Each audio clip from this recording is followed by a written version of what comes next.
Good morning, everybody. A very hearty welcome to all of you. My name is Jayant Banavar. I am the Dean of the College of Computer, Mathematical, and Natural Sciences. I'm delighted to welcome you all here today to celebrate the grand opening of our new Physical Sciences Complex.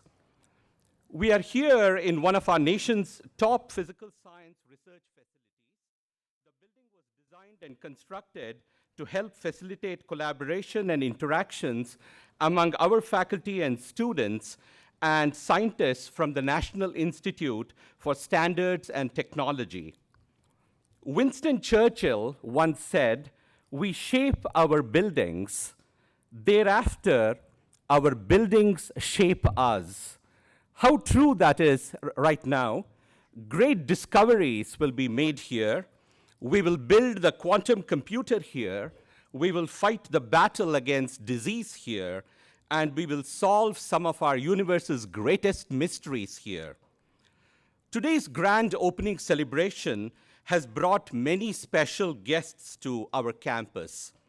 We celebrate with you and thank you for making this beautiful building possible. We have many public officials from the state and local governments who are here. We are so very grateful for your support. Would all the public officials please stand so we may applaud you? Don't be shy.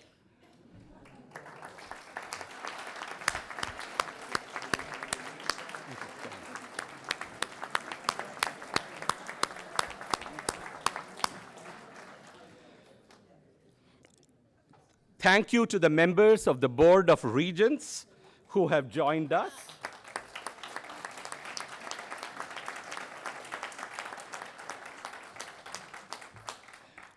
Another special guest here today is Dan Moat, former president of the University of Maryland and currently the president of the National Academy of Engineering. Dan, will you wave?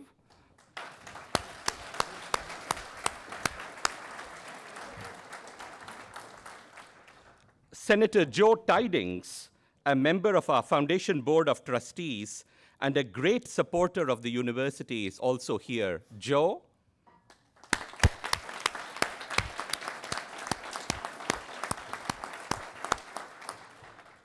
Richard Herman, Steve Halperin, former deans of our college, and Jordan Goodman, all of them passionate advocates for this building, are here, along with members of our college's Board of Visitors led by Tom Snitch.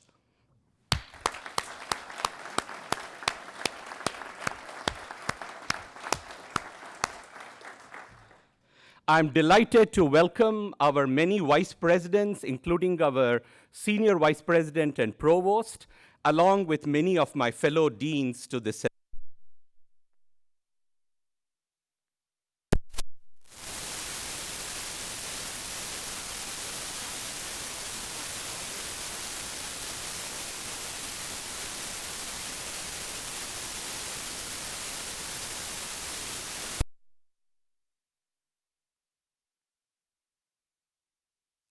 It was their vision that helped to make this building possible, so thank you very, very much.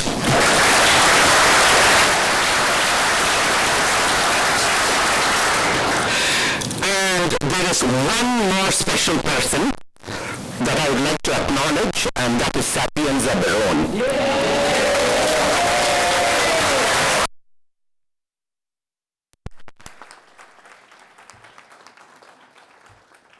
She organized today's wonderful event. She has worked tirelessly for decades to make our university better. She's a role model for all of us. Sapienza, we are very grateful to you, and we will miss you when you retire on June 1.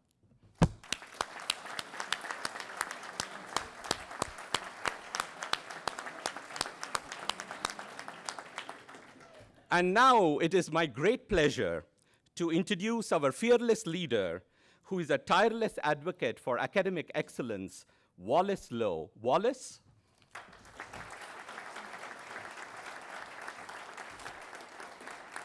Thank you, Jayant, and welcome everybody on this grand spring day for the grand opening of a grand facility. It has been 15 years in the making. It is one of the largest facilities on this campus, large in terms of size, in terms of cost. You know, it takes an entire university to build a village, and it takes a village to build a physical sciences complex. And this is a complex that would not have been possible were it not for partnerships with the federal government, and particularly with the National Institute of Science and Technology. And that is why we have also the Joint Quantum Institute, joint with NIST. We have here, or will have here, the Joint Space Institute, joint with Goddard Flight Center. We will have here the Institute for Physical Sciences and Technology, which is joint with many federal agencies, including NIH. So all of them have made possible. Let's give them a round of thanks for their contributions.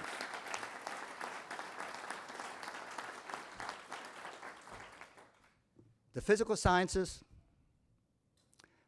are one of the shining jewels in the academic crown of the University of Maryland.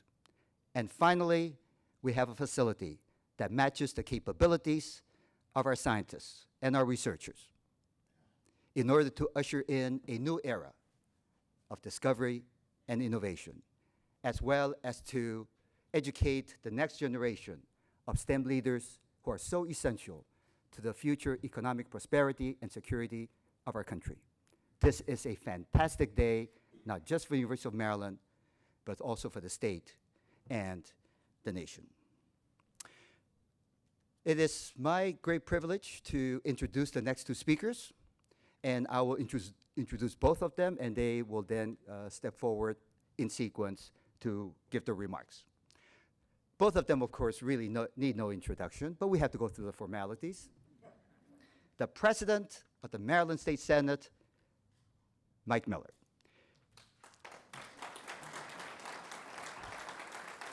As you know, he's been president for 26 years, the longest serving president of any state senate in the nation.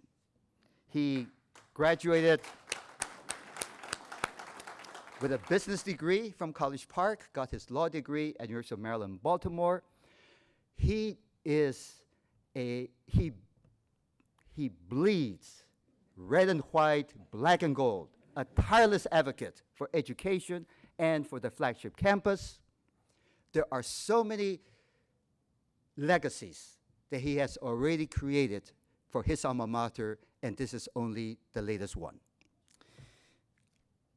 Following President Miller is Treasurer Nancy Cobb. Well, Nancy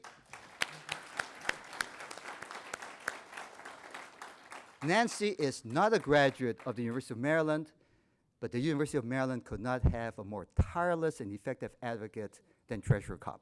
She attended some very fine schools in the Northeast and in the Midwest, which I describe as the Marylands of the Midwest and the Northeast. So I would like to call on President Miller. Folks, I hate it when people mention that long tenure because I'm the poster child for term limits. You know what I mean? I had a friend of mine who was fighting term limits in Mississippi, and he was the Speaker of the House, and he called up another friend of ours who was the Speaker of the House in Arkansas, a fellow named Shane Broadway. And he said, "Shane, do you mind if I use your picture in Mississippi?" And Shane thought it was a great compliment. He said, "No." So the front page of the Mississippi Tribune was, "This is what you get with term limits, a 26-year-old Speaker of the House." You know what I mean? But I'm honored to be here. Thank everyone who's helped make this possible. This is really the jewel in the crown for our flagship campus. Actually, the jewel in the crown for the entire system, and practically the jewel in the crown of the Big Ten now. And so, isn't that the truth? Isn't that right? So we're very happy to be here. We've come a long way in recognizing how the university has become in terms of research and development, innovation, economy. We passed several bills this past session to assist our state and our flagship from moving forward. One, we barred one of your regents, Norm Augustine, to head up a commission in terms of moving our state forward globally in the new global economy. Secondly, we passed a bill providing for enterprise zones immediately adjacent to campuses such as this so that we can bring business in there for the research and innovation and technology. Now that the federal government is cutting back, we're going to be under sequester for quite some time. And thirdly, what we did, we created a system of endowed professorships. So where the private system is going to provide money, the state's going to match it, and bring professors and world leaders and scientists from all over the world here to our flagship campus to move us forward. A lot of people are responsible for this. Let me just name 4 names in particular. One is John Toll. John Toll, who dreamt about a facility like this and who worked tirelessly. I was getting honored by Johns Hopkins in the late 1980s, and I was sitting next to the president of Johns Hopkins, and you know, you could invite your friends and family, and the Hopkins invited their family. And so I said to the president of Johns Hopkins, there's John Toll in the audience. And he said, yeah. I said, did you invite him? He goes, no. He said, did you invite him? I said, no. And so we went, I said, John, I said, what are you doing here? He goes, I just want to remind you where you belonged. He was a tireless worker, you know what I mean? And then, and of course, and then there was Britt Kerwin. That was, of course, John and Debbie and Britt and Patty. They just, he moved our state forward in so many ways. And my story about Britt is when he left here after a huge successful tenure, he wrote this treatise about all the great things he'd accomplished here, but the few things he hadn't, and because he was stifled within the system, you see. And he wrote that Baltimore was shutting him down, the system was holding him back, and this is the reason he hadn't gone further. So he went to Ohio State and he came back, and I bring that tract out, and the treatise said every day, say, Britt, this is where we need to go, and these are your own words, we can do it. So we're cracking one little glass tile at a time as I show him that treatise that he reminded me of where this campus needs to be in the system, and we can be. You know, but where there's 46 states, 46 out of 50 states, the flagship campus is hooked up with the graduate campus, and we're one of the 4 that isn't, and we can continue to make progress. This Empower that we're working on, I know we're going to get there, but I want to thank Dan and Patsy Moat also for their tenureship, 12 years of great stewardship, moving the university onward and upward. And then finally, Dr. Wallace Lowe and his wife, Patsy, who, with Britt Kerwin, have taken us into the Big Ten, not so much for athletics, because I'm afraid as well what's going to happen to Michigan State when they come here next year. I can tell you, it's not going to happen to Michigan State, it's what's going to happen to Maryland. We're going to bring the people here. It's going to be people here from the Midwest, but it's going to be a really tough game. But what's going to be really good is the academic consortium. The Big Ten Academic Consortium, they realized we didn't have ties so much to Louisville and Clemson, this tobacco economy of the past, but the Big Ten Academic Consortium in the future. So I want to thank Dr. Lowe and Barbara and each and every person who's come together to make it happen. We've really made great strides here on this campus. We've got nowhere to go but up, but this is just a sign of things to come. And I thank each and every one of you for being here, Joe Tidings, all the Board of Regents, everybody here who have made this university the campus it is today, and the campus is going to continue to be tomorrow. Thank you, and God bless you. It's a privilege and honor to be here. Thank you so much.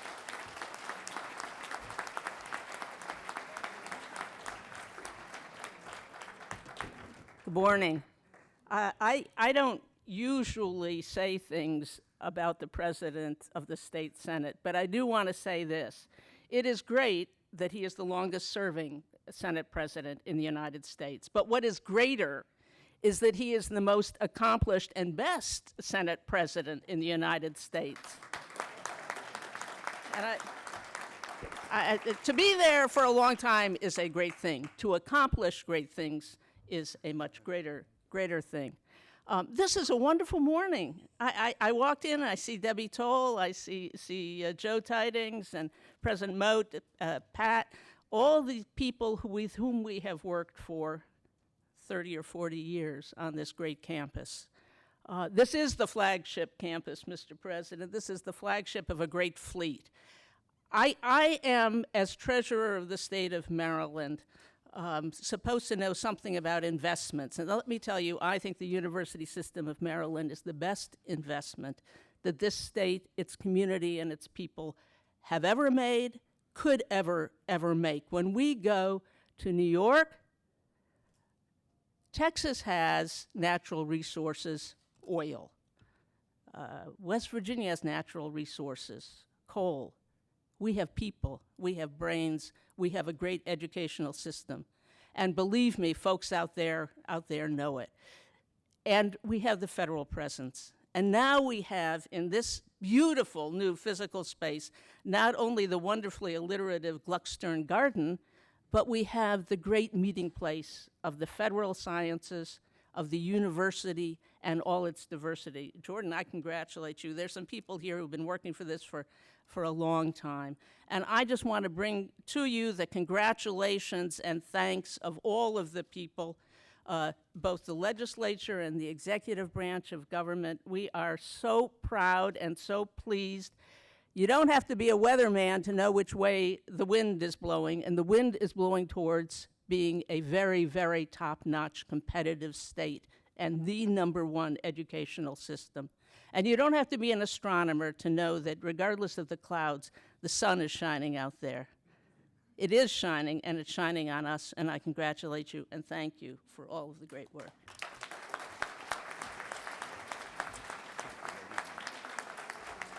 Mike? Thank you very much, President Miller and Treasurer Kopp. Nancy just whispered in my ears that she's an honorary alumnus of the University of Maryland. So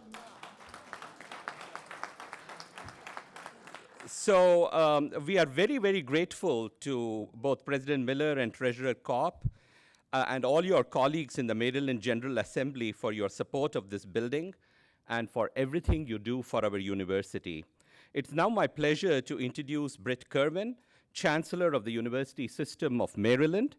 As all of you know, Britt is a national leader in higher education, and he served as president of our institution for over 10 years. He was instrumental in supporting the campus and working with the legislature and our federal partners to get this building constructed. Britt Kerwin.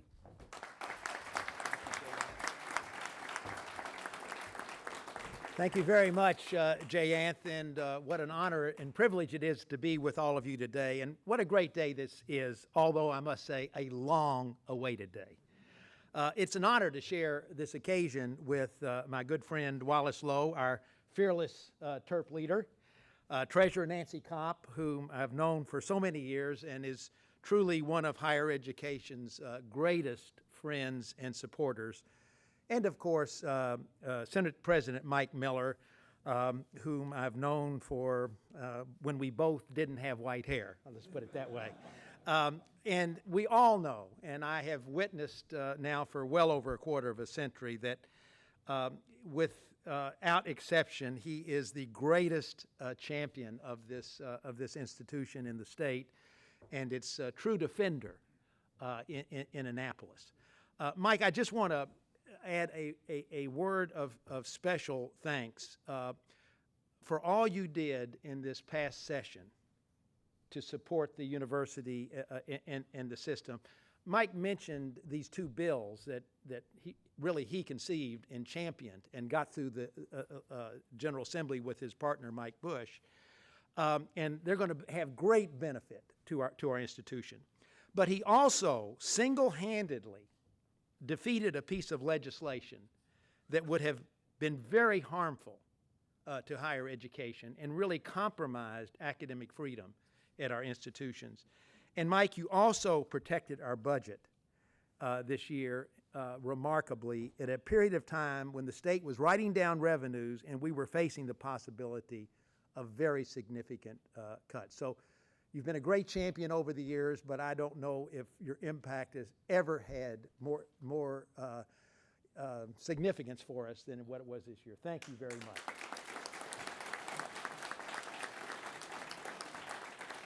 I also want to take note of the presence of a dear friend who will be introduced in just a moment, Liz Nuss.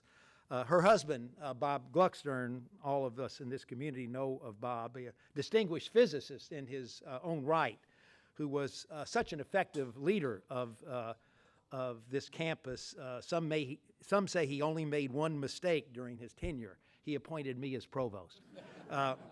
But he was such a great friend and mentor for me, and it's wonderful to have Liz with us. And of course, our partners from NIST, who have made this magnificent building the special place that it is. And of course, I want to say how pleased it is to join all of you, friends for many years and supporters of this university. Your presence, this large turnout today, underscores the tremendous impact that this department has had on our university the state and indeed the nation. Believe it or not, but 50 years ago this fall, I first set foot on this campus as an assistant professor of mathematics. Back then, physics was the brightest star in the university's firmament, and what a star it was. It was the program all others aspired to emulate. Fortunately, over the ensuing years, many of our departments took up that challenge and, inspired by physics, rose to similar heights. As a result, led by physics, we have become the great university we are today. But unfortunately, until this day, physics has still been in that same building I saw 50 years ago when I came to this campus. I've often thought that in addition to the department's high international ranking, this department must surely hold the record for the largest gap between the quality of its faculty and the quality of its facilities. But all of that changes today. Drew Baden assures me that few, if any, physics facilities in the world can top the one we dedicate today. Drew, all I can say is if the department excelled in that old facility, just imagine the expectations we hold for you now. One final note, any celebration of Maryland physics is, of course, a celebration of John Toll and his legacy. As most of you know, not too long after the construction on this facility began, we lost this iconic leader. I'm so pleased that his wife, Debbie, is with us today. John's leadership shaped this campus and the university system in so many ways. As chair of the department, president of the 5 campuses of the University of Maryland, and my predecessor as the University System of Maryland's first chancellor.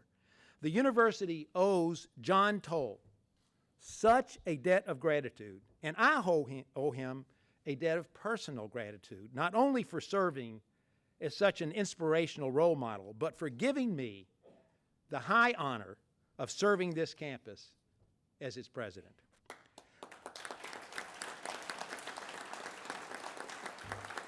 Were he with us today, Johnny would be beaming.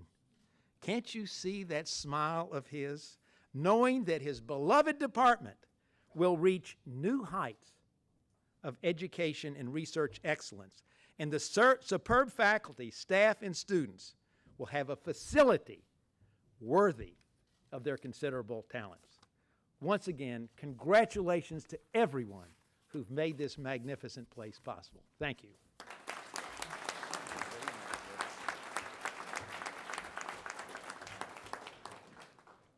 Thank you very much, Brett.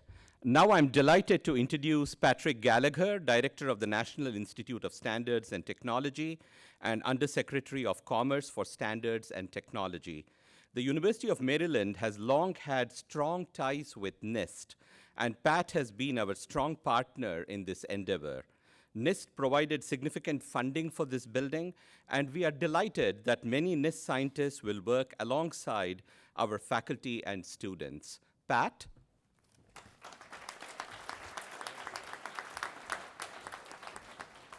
Well, thank you. It is, of course, a distinct pleasure to join what is always the most fun part of a project like this, which is after all the hard work of construction and before the hard work of moving in. So I want to start by, of course, congratulating everyone from the board, chancellor, president, and all the stakeholders that made this possible. But I also want to, in particular, acknowledge all the faculty and researchers who are continuing to pour their sweat equity into this investment and make this facility turn into what we hope is a real beacon of achievement in the physical sciences. The purpose I have today is actually talk about 2 things. One is the partnership between the University of Maryland and NIST, and the other is about our partnership in funding this building. So let me start with the partnership between NIST and Maryland. It shouldn't surprise you, since we are co-located near each other, that this partnership between NIST and the university is one of our, from the NIST perspective, oldest, longest running, most productive associations that we have. But you know, it continues to get stronger. And let me add some numbers to sort of give you some idea. Over the last 40 years, between NIST and University of Maryland researchers have jointly authored more than 3,500 papers, being cited more than 88,000 times. And a sizable percentage of that work, probably about half, is in physics and related fields alone. In recent years, of course, the intensity of this collaboration is growing, and the Joint Quantum Institute, which will be housed here, is emblematic of that. NIST is extremely proud of our role in JQI, and it's living up to our highest expectations. And again, just to give you some sense of the quality of this endeavor, JQI papers were featured on the covers of major scientific journals 4 times just since January of 2013. And only a week ago, we had the celebration of the President's Early Career Award for Scientists and Engineers, the most prestigious award given for young scientists. And it's worth noting that the highly qualified, the highly talented JQI staff had 4 PCASE winners in that cohort this year. And of course, the list of honors and fellowships goes on and on. You know, why is JQI tied to this facility? Well, you know, quantum physics is a fussy business. Dealing with entanglements, and I'm sure Bill will talk about this, means that you know, the environment, interacting with the environment can disrupt what you're trying to measure. And so the equipment and the experiments needed to do this cutting-edge work have to be protected from just about everything, from vibrations, from changes in temperature, from electromagnetic interference. And you can lose hours, days, weeks readjusting if your experiment is disrupted. So this new laboratory space is a fundamental enabler. It's going to make our best scientists even more productive and more effective and enable them to take new risks to push this exciting field of research forward. And when it's completely outfitted and operational, its performance and capabilities will rival those of our own precision facility, the Advanced Measurement Laboratory at NIST. But the other side of the story was the funding side. And actually, in spite of the partnership, this was quite different. The funding came from a program that was short-lived, only lasted about 3 years, which was the Construction Grant Program at NIST. It was a very small program in year 1, and then the Recovery Act happened as the country entered this recession. And under the Recovery Act funding, that program soared to over $180 million. And so this short program of 3 years provided funding for research facilities at universities in areas that were compatible with the commerce mission. So it was a very broad mandate. I will also tell you it was extraordinarily competitive. We were only able to fund about 7% of the proposals we received. And that competition was won entirely on merit. And so our hats are off to the University of Maryland team that put together that proposal, that made that compelling story. It really stood on its own merits, and we were delighted to participate and to fund that proposal. So this is a great milestone. We are really excited to be part of this. And I wanted to finish on a final note. You know, it's easy to be mesmerized by the technical aspects of science and the research that's going to be done in a facility like this. But the other aspect of this facility that excites me, and it was really brought home as I took the tour, is even science is, in the end, a social occupation. It's about collaboration and interaction. And this building really epitomizes an effort to bring people together, to foster collaboration, not just among those that are here, but across partnering institutions like between the University of Maryland and NIST. And I really believe that it's the fruits of those collaborations that are going to reap the greatest benefits. And we look forward to not only celebrating with you today, but to working with you in the future to make this place the great success that we know it will be. Congratulations once again.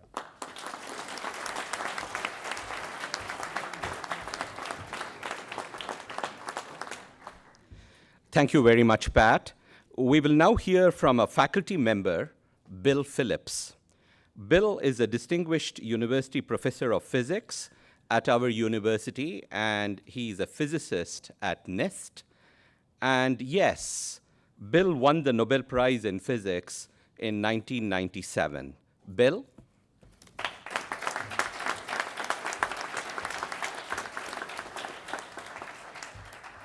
Well, thank you, Dean Banavar. It really is a pleasure to be here today with you and with so many people who played such an important role in bringing this first stage of the PSC into being, people who are in the audience and people who are here on the stage.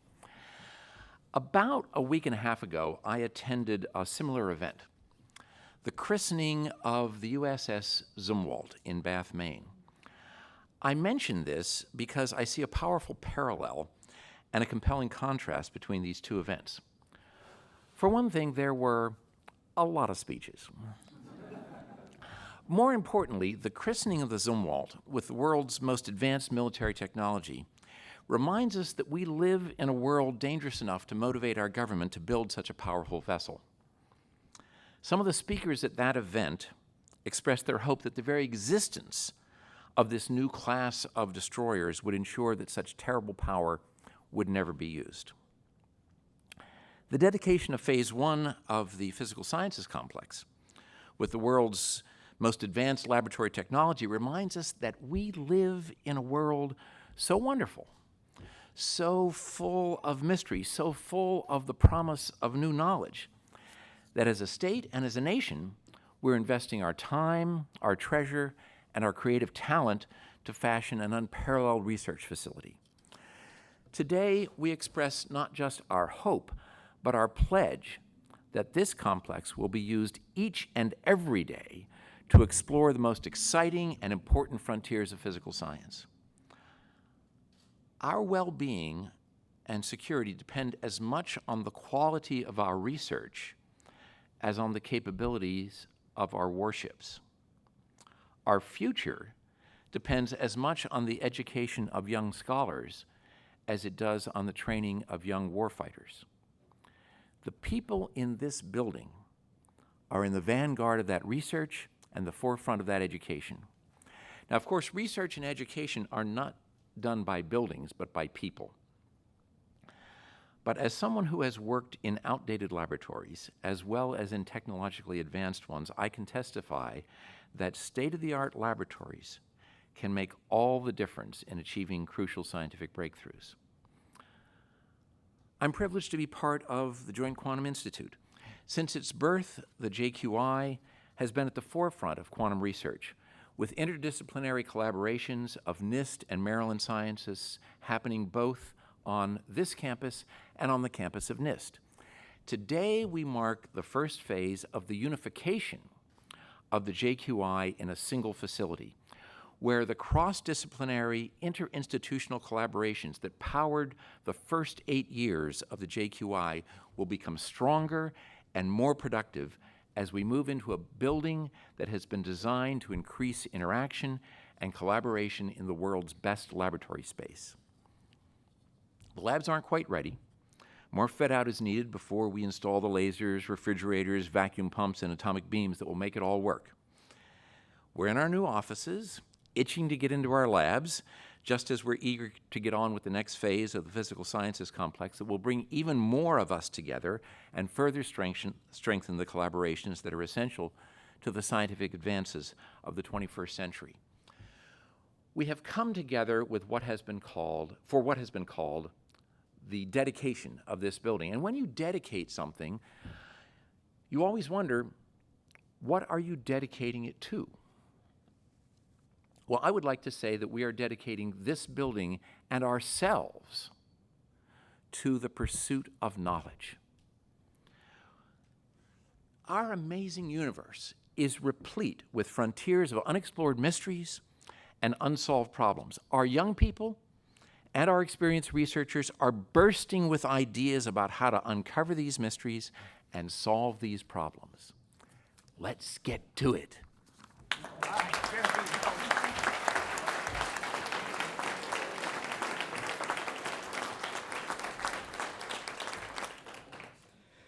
Thank you, Bill. I'm now truly honored to introduce Dr. Elizabeth Nuss. Liz was Bob Gluckstern's partner and wife. Bob was, of course, the chancellor of the University of Maryland for 7 years and a physics professor for over 33 years. He passed away in 2008, and we know he would be very, very proud of this building. We are delighted that Liz is here with many members of Bob's family to help us dedicate the beautiful garden just outside the window in Bob's honor. Liz?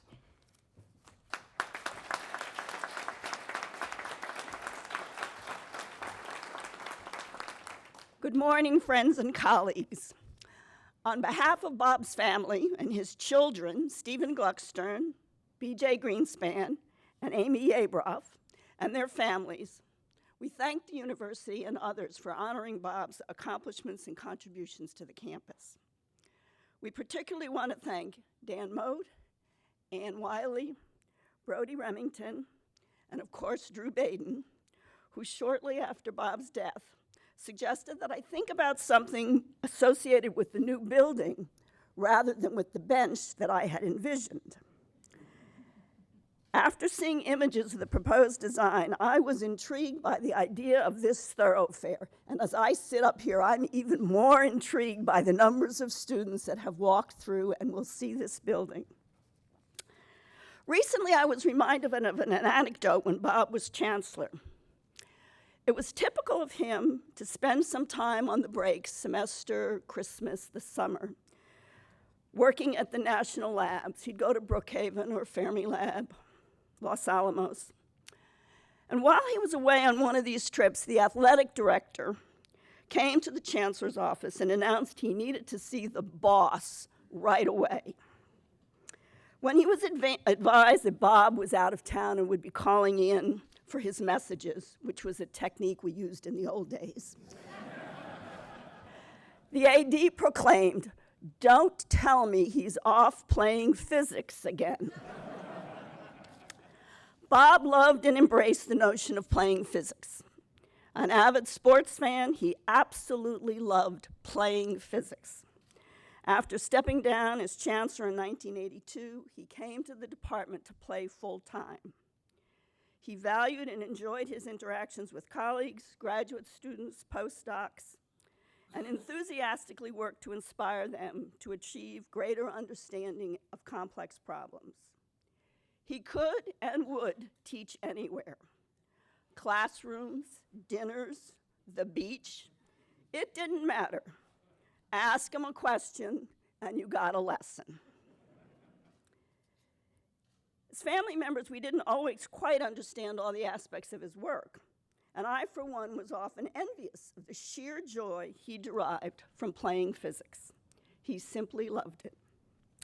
The documentary Particle Fever, which I hope most of you have seen by now, shows the history of the building of the LHC at CERN and the quest for finding the Higgs boson. It documents the long journey that scientists take to nurture an early idea or concept into a possible solution. It portrays animated and lively discussions, collaborations, competitions, races to get there first, and the long hours that are often the norm in both the theoretical and experimental working groups. It vividly shows physicists at various stages and ages of their careers experiencing another sports phrase, the thrill of victory and the agony of defeat. Success, but it portrays just the kinds of activities that this building is designed to foster. And success in playing physics was described in the film as often jumping from failure to failure with undiminished enthusiasm. In a recent interview in the Washington Post, Eddie Passa noted that there are few fields in which failure is met with almost as much zest as success, because the important insights and data that can be culled will still contribute to future success. If Bob were here today, he would be totally embarrassed. by something being named in his honor. But he would be incredibly proud of the university, the department, the state, and others for supporting the construction of this impressive building and the opportunities it's going to afford to future generations of scientists and aspiring scientists. It will inspire future generations to dedicate their careers, as Bob did, to playing physics with the undiminished enthusiasm that most physicists enjoy doing it with. Thanks very much.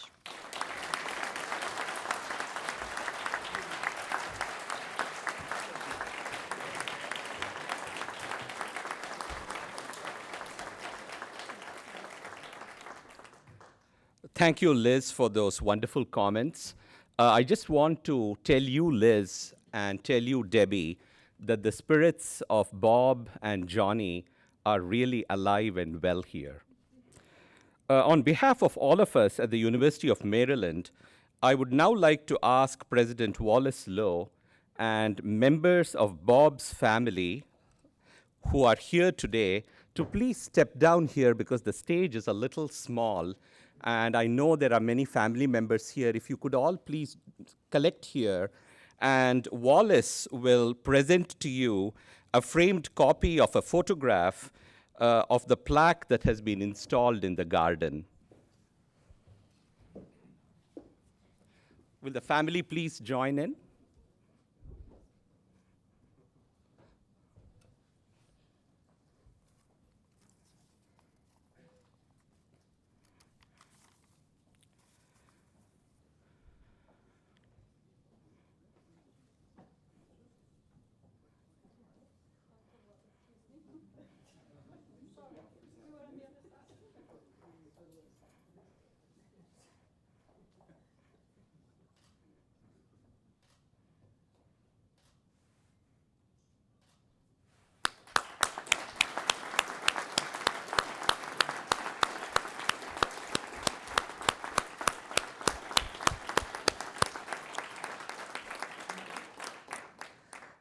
Now is the time for the big moment.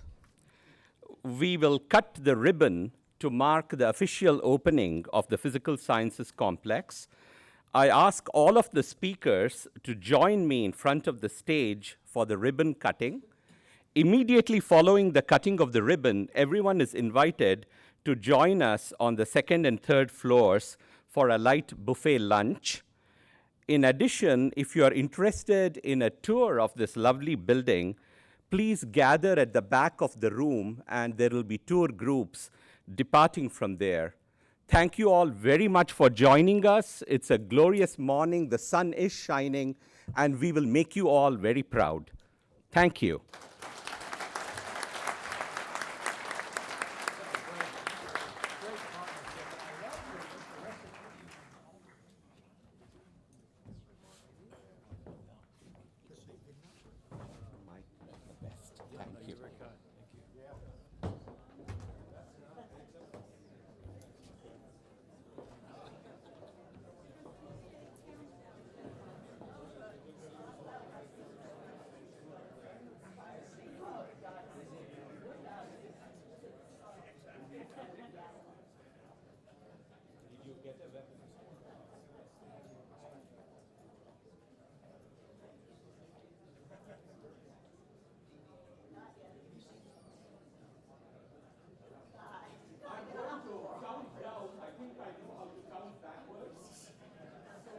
Begin at 3, and when I say 1,